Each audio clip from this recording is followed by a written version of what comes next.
What's going on, guys? Welcome back as always.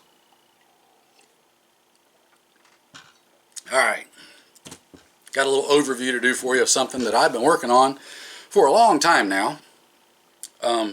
Some other folks that I know have already gotten something like this done and beat me to the punch. I've just been a little slow on the uptake because I had to scrounge up change out of the couch cushions and things like that to be able to do everything I wanted to do. But we're finally here. Got a little something different that I want to show you that I'm looking forward to using and trying out.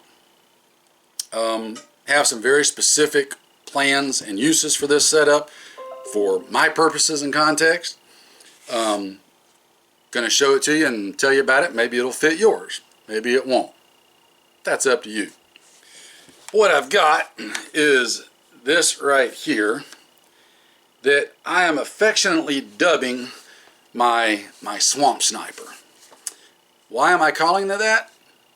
Because I think it sounds cool and I like it. That's it. No other reason. And it's my gun and I can call it whatever I want to. There's that. What is it? This is a bolt-action Ruger American that is chambered in 7.62 by 3.9. Yes, the same 7.62 by 3.9 round that your average AK shoots.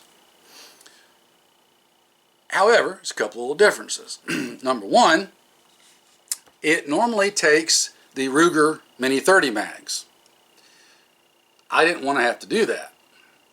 So I added this little number right here. And you may be asking yourself, gee, that looks like an AK mag. Well, if you think that looks like an AK mag, you would be correct. That's because this is the Ruck adapter from Occam Defense. Really great folks over there at Occam Defense. What this does is replaces the factory mag well for the Mini 30 mags and allows you to put AK mags in there. Now, I am running 10 and 20 round mags. Probably will be running primarily the 10 round mags. Do have some 20s though, but you can put 30s in it, whatever. The nice thing about this adapter is that it comes with very, very good detailed instructions. It also comes with multiple shims so that you can tailor it to whichever mags you want to run to optimize the feeding of it, because it changes the how far in the chassis the mag adapter sits, so how far up the magazines go, so that you've got proper clearance on the bolt and the bolt lugs and proper feeding and all that good stuff. You can tailor it just how you want it. Like I said, I'm primarily going to be running the 10 rounders, maybe some 20s, but probably a primary 10 rounders for what I want to do with this. Again, having the ability to throw a 30 rounder in there doesn't hurt. The muzzle is on this one is threaded 5/8 by 24, which is standard like 308 rifle threading. So I have got a flash suppressor and mount on there that will let me put my 30 caliber suppressor on there, and that should make it very fun. And yeah, there's that. Up top, this is where we get some good stuff. So up top, I have got a primary arms, yes, that primary arms, because you know I am an unabashed, unapologetic junkie for primary arms scopes. It's got the primary arms 1-6, but this is the 1-6 Raptor that is calibrated for 7.62 by 3.9, and it's in the it's a first focal plane. So in other words, the reticle changes sizes with the magnification. But again, it's the simple Raptor reticle, and it's calibrated for 7.62 by 3.9. So my holdovers and everything with it should be pretty close to spot on. Not a whole lot different in that regards than any other primary arms 1-6. You've got your windage elevation, you've got your ability to illuminate it over here. It is an etched reticle, but you can't illuminate it. Also a spare battery in the caps. your diopter back here to adjust the reticle for your eyesight. Big thing for me. And then I put it in a ADM. It's the Recon SL mount, I believe. Yeah, I'm pretty sure. I'll correct myself whenever I go to load this if I'm wrong, but I'm pretty sure it's the Recon SL.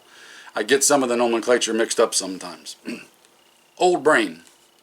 Anyway, the reason I went with that particular mount is because it is a lower mount, unlike using a standard height mount that's meant for, say, an AR or something like that, that raises the scope up higher. The Recon SL puts it lower down to the receiver so that it's not up so high and puts it in a more natural position for this type of gun, and where your cheek naturally falls looking through the scope, so on and so forth. It also gives me QD levers so that I can take the scope on and off if I need to, and I have got quite a bit of experience with ADM mounts, and I have found them to be extraordinarily good at holding zero, so I don't see any reason why this shouldn't be any different. So for transportation purposes, whatever, it's nice to be able to take the scope off and pack it separately with the rifle to cut down on bulk and weight and all that. You do you. It's got a simple thumb safety back here on the back, which is nice because it makes it ambidextrous. There's a couple of you that may get that reference. If you don't, I'm sorry, you're missing out. But having an ambidextrous safety can be kind of nice. For a standard bolt-action rifle, and not something that's like a precision rifle per se,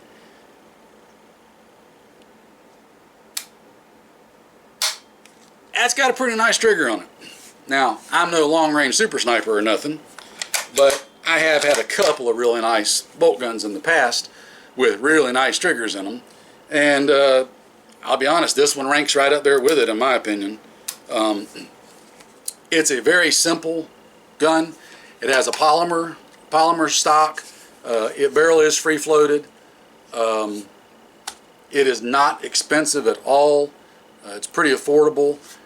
Putting the ruck in there and letting me use the AK mags was just kind of the cream of the crop for me. So for my terrain and my uses, context, armed prepared citizen, thick, deep south woods, the 1-6 and the 7.62x3.9 gives me a lot of versatility and options.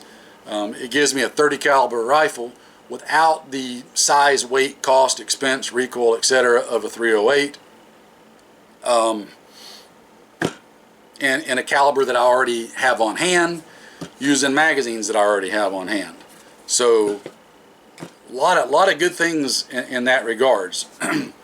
For those of you that don't know, there is a lot of 7.62x3.9 ammo out there that you can get in various flavors, including soft points, hollow points, full metal jacket.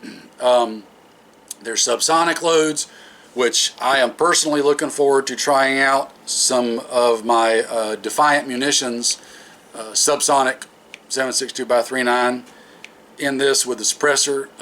I got a feeling it's going to be pretty ridiculous in a good way. But shameless plug, any of your 7.62x3.9 ammo that you want to get, you can get it at Ammo Supply Warehouse. Good folks over there. They don't pay me anything, but they do help me out with ammo every once in a while, so I consider them an official channel sponsor. That and they're just good people. I've mentioned that before. If they never sent me a single round of ammo, I'd still say they're good people and I'd still plug them, because reasons. Nice throw on the bolt. It's not, doesn't have a very long throw, obviously, because it's a short action with the 7.62x3.9. It's very smooth. This is still fairly new. I've dry fired it quite a bit, but I expect it will only get better with time as it polishes itself up from use. So there's your overview on my little Swamp Sniper. Name subject to change at my whim. And I will get you to the range and get a video on this as soon as I can, because I'm excited to see what kind of accuracy we can get out of it. I want to see what she'll do when we stretch the legs a little bit. Now again, in my thick woods and stuff, stretching the legs on it's going to be 200 yards. I mean, we measure our distances here in feet, not yards, generally speaking. So I'll have to work something out where I can actually get a 200-yard shot on our range, but I think I might be able to. But I'd like to see what it can do when we stretch it out a little bit. One last thing, you'll notice that there's no bipod or anything on there, because I wanted to keep this as lightweight and portable as I possibly could. We want this to be able to be something we can move around with and tote to where we need to tote it to, and then do what we need to do with it, and then tote it on back out. So no bipod, nothing like that. If we need to rest it on something, we'll either use our pack or use whatever nature provides in the area. What else? I think that's about it. Again, I'll get video on this at the range as soon as I can. Just wanted to give you all kind of a quick overview. Again, been working on this forever. Just a project that I got some specific uses for, and some of those we'll get into more when we get to the range. But maybe it'll inspire you to do something similar, or maybe it won't. That's all purely up to you. You guys take care, stay safe. I will catch you in another one.